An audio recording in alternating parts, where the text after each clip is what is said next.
Hello dear students, आज हम करने जा रहे हैं नाइन्थ क्लास के कुछ इंपॉर्टेंट एमसीक्यूज। ये एमसीक्यूज बेस्ड है पहला यूनिट बायोलॉजी का पहला यूनिट द सेल और why do we fall ill, इन दो यूनिट्स के एमसीक्यूज हैं। बाकी यूनिट्स के एमसीक्यूज मैं अलग वीडियो में अपलोड करूंगा। तो इस वीडियो को स्टार्ट करते हैं। तो सबसे पहला हमारा एमसीक्यू है, who discover the cell. Common question है, सेल को किसने डिस्कवर किया? Schleiden, Robert Hooke, Darwin and Aristotle. तो इसका आंसर है रॉबर्ट हुक। सेल को डिस्कवर किया है रॉबर्ट हुक ने। ठीक है, तो सिंपल क्वेश्चन था। नेक्स्ट क्वेश्चन की तरफ बढ़ते हैं। क्वेश्चन नंबर 2 है, nucleus is absent in. Nucleus किन में एब्सेंट होता है? Prokaryotic cell, eukaryotic cell, animal cell and plant cell. Plant cell और एनिमल सेल ये दोनों यूकैरियोटिक सेल्स होती है और यूकैरियोटिक सेल में न्यूक्लियस प्रेजेंट होता है। तो खाली प्रोकैरियोटिक सेल में न्यूक्लियस एब्सेंट होता है। प्रोकैरियोटिक सेल जो बैक्टीरिया में होती है तो उनमें न्यूक्लियस एब्सेंट होता है। सो इसका आंसर है फर्स्ट, यानी कि prokaryotic cell. So question number 3 है, every cell has a pre existing cell was given by. किसने कहा था every cell has a pre existing cell? ये सेल थ्योरी का एक पॉइंट है जो रोडोल्फ वर्चू ने दिया है। उन्होंने कहा था कि ओमनिस सेलुले ई सेलुला, यानी कि every cell has a pre existing cell. हर कोई सेल दूसरे सेल से बनी है। तो सेल थ्योरी का रोडोल्फ वर्चू ने ऐड किया था। इसका आंसर है 4। नेक्स्ट क्वेश्चन है question number 4, suicide bags of cell. Cell की सुसाइड बैग्स कौन सी ऑर्गेनेलिस होती है? वो ऑर्गेनेलिस जिन ऑर्गेनेलिस में डाइजेस्टिव एंजाइम्स होते हैं और वो डाइजेस्टिव एंजाइम्स को रिलीज करते हैं जिससे सेल जो है वो डेड हो जाती है। उन्हें हम कहते हैं lysosomes. So lysosomes are known as suicide bags of the cell because they contain digestive enzymes which are released. जब सेल में कोई भी प्रॉब्लम होती है तो ये एंजाइम्स रिलीज हो जाते हैं और ये सेल को किल करते हैं। क्वेश्चन नंबर 5 है, which of the following is not an STD.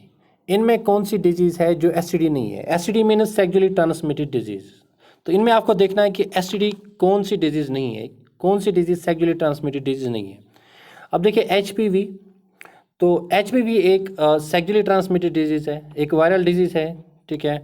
अब दूसरा हर्पीस भी एक वायरल डिजीज़ है। एचपीवी की फुल फॉर्म है ह्यूमन पेपिलोमा वायरस। ठीक है। और दूसरी जो डिजीज़ है हर्पीस भी एक सेक्सुअली ट्रांसमिटेड डिजीज़ है। तीसरी डिजीज़ जो है वो है इबोला। इबोला एक वायरल डिजीज़ है लेकिन ये सेक्सुअली ट्रांसमिटेड डिजीज़ नहीं है। इबोला एनिमल से फैलता है, एनिमल मीट खाने से और इंसेक्ट से फैलता है। ठीक है। जिका वायरस भी वायरल डिजीज़ है जो कि एसटीडी है। और ads acquired immuno deficiency syndrome ये भी एक वायरल डिजीज़ है और जो एसटीडी है। ठीक है। तो इनमें इसका जो आंसर है वो है इबोला, क्योंकि इबोला जो है ये एसटीडी नहीं है, ये फैलता है बुश मीट खाने से, यानी कि एनिमल्स का मीट खाने से। ठीक है। सो इबोला। नेक्स्ट क्वेश्चन है, who is the father of bacteriology. Bacteriology का फादर कौन है? लिवन हॉग ने सबसे पहले बैक्टीरिया देखा था, लिविंग सेल देखी थी। लेकिन इनको हम फादर ऑफ बैक्टीरियोलॉजी नहीं कहते हैं। फादर ऑफ बैक्टीरियोलॉजी को लुईस पास्चर को हम कहते हैं। सो इसका आंसर है 3, यानी कि Lewis pasture. Who is father of microbiology. जैसे मैंने कहा था एंटन वन लीवनहॉक ने पहली लिविंग सेल देखी थी माइक्रोस्कोप के अंदर, cell of design and microscope के अंदर इन्होंने पहली लिविंग सेल देखी थी। इस वजह से एंटन वन लीवनहॉक को हम फादर ऑफ माइक्रोबायोलॉजी कहते हैं। ठीक है। सो इसका आंसर है 1। क्वेश्चन नंबर 8 है, transport of water through the cell occurs via. Cell में दो तरह का ट्रांसपोर्ट होता है, एक्टिव ट्रांसपोर्ट और simple transport.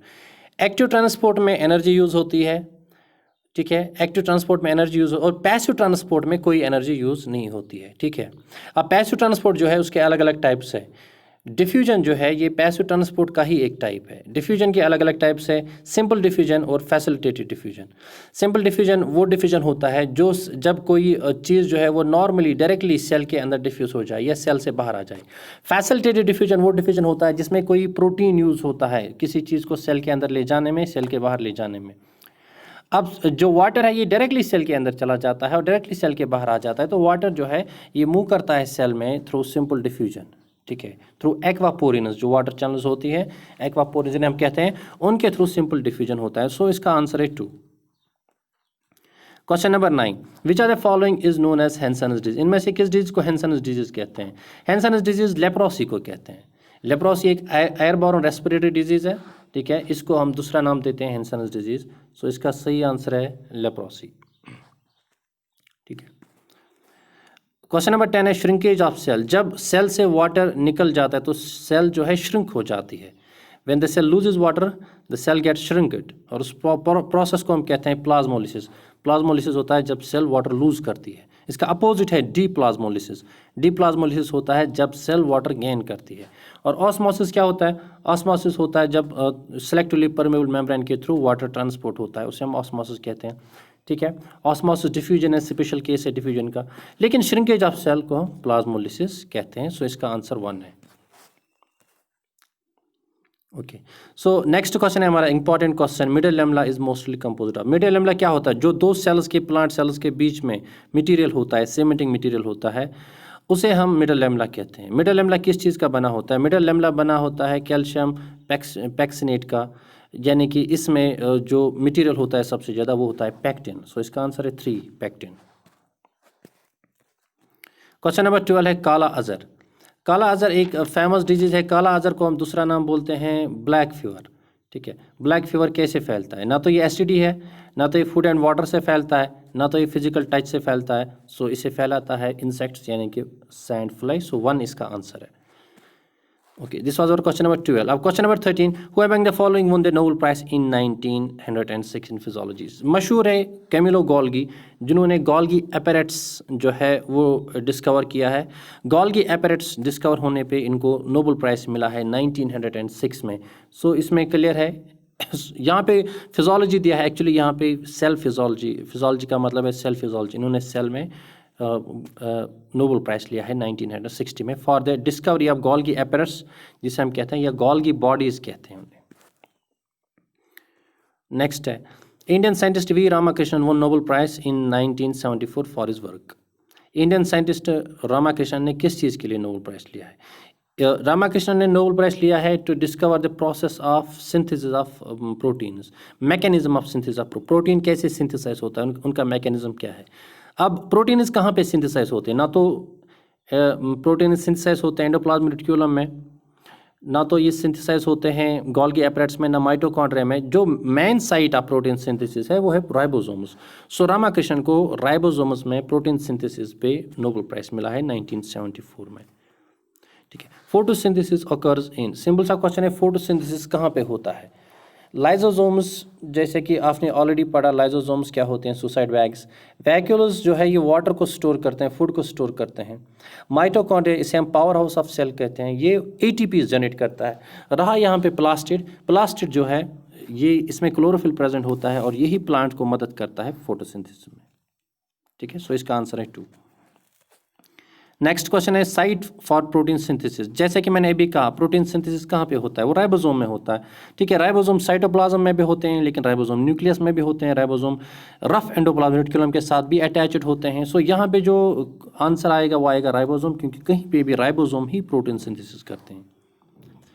Question number 17, which of the following is an STD. इनमें से कौन सी डिजीज एसटीडी यानी कि सेक्सुअली ट्रांसमिटेड डिजीज है? तो यहाँ पे 4 ऑप्शंस है, hepatitis A, hepatitis B, rabies and influenza. अब यहाँ पे देखिए हेपेटाइटिस ए और बी ये अलग अलग डिजीज़ है। हेपेटाइटिस ए जो है ये फूड एंड वाटर से फैलती है डिजीज़। ठीक है, और रेबीज़ आपको पता है, रेबीज़ फैलता है सलाइवा से, एनिमल से, जब कोई एनिमल काटता है। ठीक है, और इन्फ्लुएंजा भी एक वायरल डिजीज़ है और ये एयर ड्रॉपलेट से फैलता है। सो यहाँ पे बचता है हेपेटाइटिस बी, और हेपेटाइटिस बी जो है ये ब्लड और एसटीडी डिजीज़ है जो एसटीडी से फैलता है। सो इसका आंसर है B. Next, following are some causes of disease. यहाँ पे डिजीज़ के कुछ कॉजेज है। ठीक है, इंपॉर्टेंट क्वेश्चन है, अगर आपने अच्छे से पढ़ा है why do we fall ill, तो ये आंसर, इसका आंसर देना बहुत ईजी होगा। ठीक है, सो पहला, इनमें से कौन कौन सा कॉज जो है वो डिजीज़ है, वो डिजीज़ का कॉज होता है? बैक्टीरिया, क्या बैक्टीरिया से डिजीज़ होती है? बिल्कुल बैक्टीरिया से होती है। वायरस से होती है? वायरस से भी होती है। तो बैक्टीरिया एंड वायरस ठीक है, इसमें कोई शक नहीं है। पुअर्टी से, क्या पुअर्टी से डिजीज़ होती है? यस, पुअर्टी भी एक रीज़न है डिजीज़ का, पुअर्टी भी एक कॉज होता है, ये सेकेंडरी कॉज होता है। ठीक है, वीक इम्यूनिटी ये भी एक कॉज है डिजीज़ का। तो ये सारे के सारे डिजीज़ के कॉजेस में आते हैं। Primary cause, secondary cause, tertiary cause.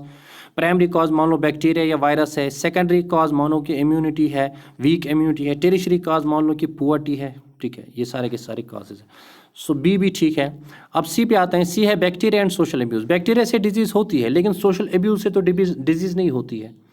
ठीक है, सोशल एब्यूज़ कोई डिजीज़ नहीं है, ये इंसान के बिहेवियर में होता है और ये कोई बीमारी नहीं होती है। ठीक है, तो सी तो नहीं है, सी नहीं होगा यहाँ पे। ठीक है। अब लास्ट में D, poverty and bad social behaviour. Poverty cause है लेकिन बैड सोशल बिहेवियर कॉज नहीं है डिजीज़ का, ठीक है। सो डी जो है, डी भी नहीं है, सी भी नहीं है, तो आंसर है ए एंड बी। और ऑप्शंस में देखिए, पहला ऑप्शन है ओनली ए, दूसरा ऑप्शन है only A and B, third option है सी एंड फोर्थ ऑप्शन है ए बी सी डी। तो इसका आंसर क्या है? इसका आंसर है दूसरा option only A and B, ठीक है।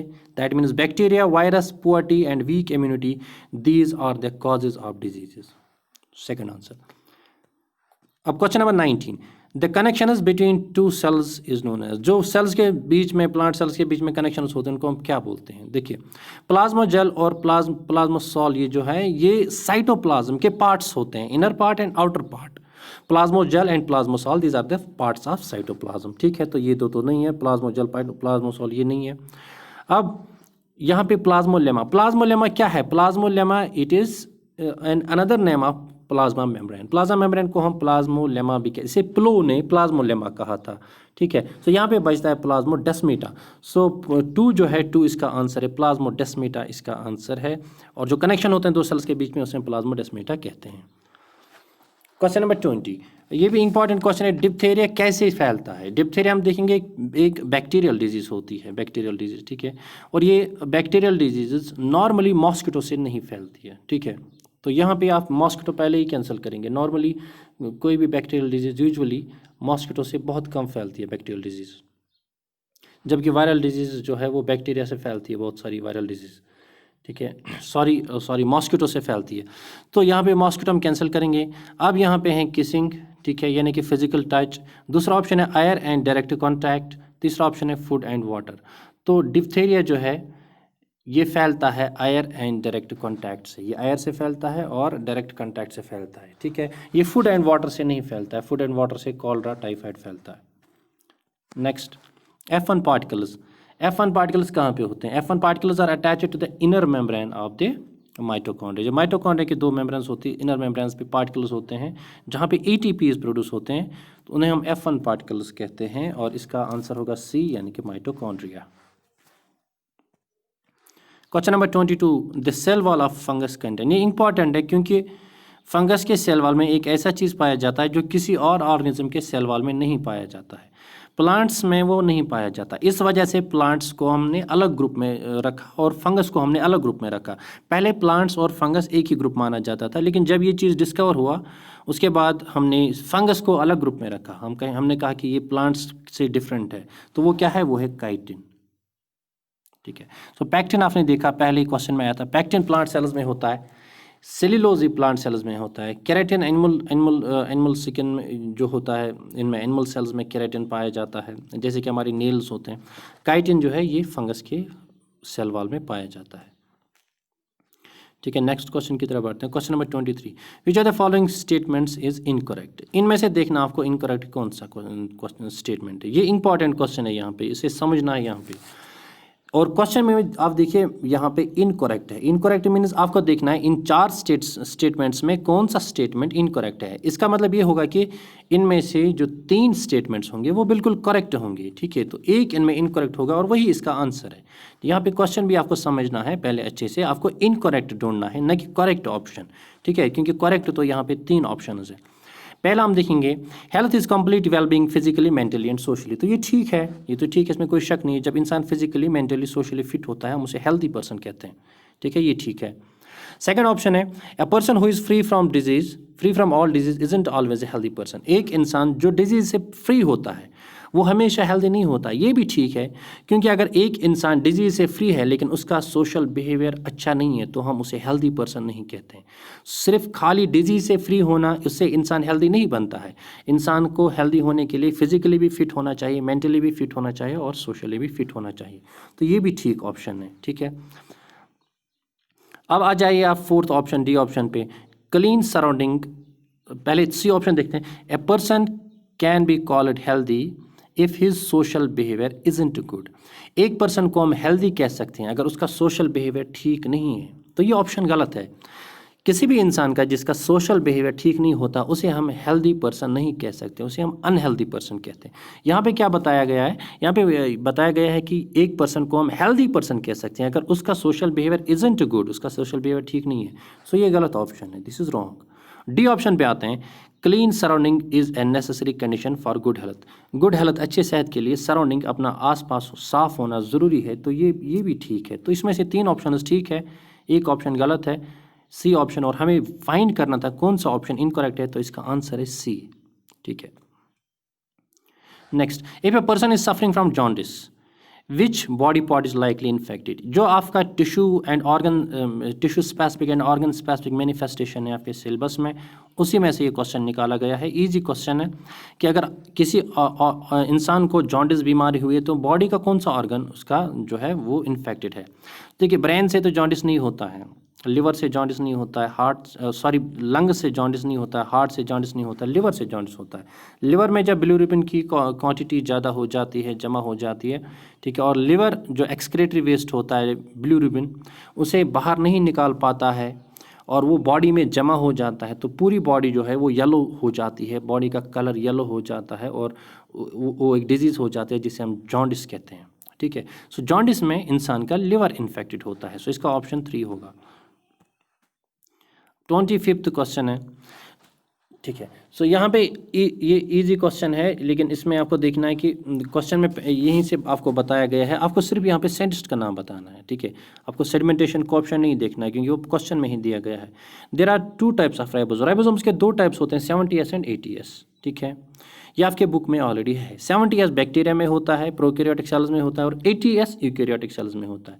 ठीक है, हालांकि यूकैरियोटिक सेल्स में 70S 80S दोनों होते हैं, लेकिन हम यहाँ पे याद रखेंगे कि प्रोकैरियोटिक सेल्स में 70S होता है, यूकैरियोटिक सेल्स में 80S होता है। एस का मतलब होता है सेडिमेंटेशन कोफिशिएंट। ठीक है, ये आपके 9th के सिलेबस में नहीं है सेडिमेंटेशन कोफिशिएंट क्या होता है, लेकिन यहाँ पे आपको ये पता होना ज़रूरी है कि इस सेडिमेंटेशन कोफिशिएंट को दिया किसने है। देखिए, जॉर्ज प्लेट जो है, इन्होंने जो है राइबोसोम डिस्कवर की है, राइबोसोम डिस्कवर करने में इनका रोल है। ठीक है। एल्बर्ट क्लॉड, इन्होंने भी राइबोसोम को डिस्कवर करने में रोल अदा किया है। CD ड्यू, इन्होंने भी राइबोसोम को डिस्कवर करने में रोल अदा किया है। लेकिन स्वीडबर्ग जो है, इन्होंने 70S 80S जो सेडिमेंटेशन कोएफिशिएंट है वो दिया है, स्वीडबर्ग। ठीक है, तो इसका आंसर होगा 4 यानी कि स्वीडबर्ग। ये चारों के चारों साइंटिस्ट रिलेटेड है राइबोसोम के साथ। ठीक है, पहले 3 ने राइबोसोम को डिस्कवर किया है और स्वीडबर्ग ने सेडिमेंटेशन कोएफिशिएंट दिया है, राइबोसोम को डिस्कवर नहीं किया है। क्वेश्चन 26 है, typhoid and cholera is separate by. Easy है, कॉमन डिजीज़ है इंडिया में टाइफाइड एंड कॉलरा। ये कैसे सेपरेट होती है? ये सेपरेट होती है फूड एंड वाटर। ठीक है, तो टाइफाइड होता है साल्मोना टाइफी से, ये फैलता है, और कॉलरा विब्रो कॉली से ये फैलता है। ठीक है, तो ये दोनों डिजीज़ जो है ये contaminated water and contaminated food से फैलती है। तो पहला ऑप्शन ठीक है। ठीक है, टाइफाइड, कॉलरा एयर, मॉस्किटो और है बाकी चीज़ों से नहीं फैलता है। Question number 27, which are the following organelles of the cell does not have a double membrane. तो यहाँ पे भी आप क्वेश्चन को ध्यान से पढ़ना है। यहाँ पे क्वेश्चन में नॉट है यानी कि किस ऑर्गेनेली में डबल मेम्ब्रेन नहीं है। ठीक है, अब माइटोकॉन्ड्रिया, जैसे कि मैंने आपको पहले बताया था, माइटोकॉन्ड्रिया के इनर मेम्ब्रेन में F1 पार्टिकल्स होते हैं, दैट मीन्स माइटोकॉन्ड्रिया में 2 मेम्ब्रेन्स होती है। क्लोरोप्लास्ट, इसमें भी 2 मेम्ब्रेन्स होती है। Chloroplast is a double membrane bound organelle. Nucleus membrane आपने पढ़ा आपके सिलेबस में, न्यूक्लियस की भी 2 मेम्ब्रेन्स होती है, लेकिन राइबोसोम जो है इसकी एक सिंगल मेम्ब्रेन होती है। राइबोसोम्स को 2 मेम्ब्रेन्स की ज़रूरत नहीं है। ठीक है, सो इसका आंसर क्या होगा? इसका आंसर होगा 4। ठीक है, सो लास्ट क्वेश्चन है हमारा, which of the following is a bacterial disease. इनमें से कौन सी डिजीज़ जो है वो बैक्टीरियल डिजीज़ है। ठीक है, इजी क्वेश्चन है। जियार्डिया जो है ये एक प्रोटोजोन डिजीज़ है। जियार्डिया प्रोटोजोन से फैलती है। ठीक है, प्रोटोजोन से फैलती है जियार्डिया। इसे हम बीवर फीवर भी कहते हैं, बीवर फीवर भी इसे कहते हैं, जियार्डिया से जो डिजीज़ होती है। ठीक है, डायजेंट्री हम देखेंगे। डायजेंट्री भी एक प्रोटोजोन डिजीज़ है जो कि अमीबा से होती है। ठीक है, ये कैसे होती है? जब इंसान कंटेमिनेटेड फूड या कंटेमिनेटेड वाटर खाता है, वाटर पीता है, तो ये डिजीज़ हो जाती है डायजेंट्री। ठीक है, ये भी इन्फेक्शस डिजीज़ है और ये प्रोटोजोन से होती है। उसके बाद चेगस डिजीज़। चेगस डिजीज़ जो है ये भी एक प्रोटोजोन डिजीज़ है और ये किससे फैलती है? किसिंग बग से फैलती है। इंसान के फीसिस में होती है ये डिजीज़, इंसान के फीसिस से फैलती है। किसिंग बग उस इंसेक्ट को हम कहते हैं जो ये फैलाता है। लास्ट में है एक्नी। एक्नी को हम कॉमनली पिम्पल्स कहते हैं, जो फेसेस वगैरह में आते हैं ड्यूरिंग एडोलसेंस ग्रो होते हैं, तो इसे हम एक्नी कहते हैं, और एक्नी हमेशा एक बैक्टीरियल डिजीज़ होती है। सो इसका आंसर जो है वो है 4, that is acne. So this concludes our topic. ये कुछ इंपॉर्टेंट MCQs थे। फ्यूचर में मैं और MCQs यहाँ पे अपलोड करने वाला हूँ, ठीक है। Thank you.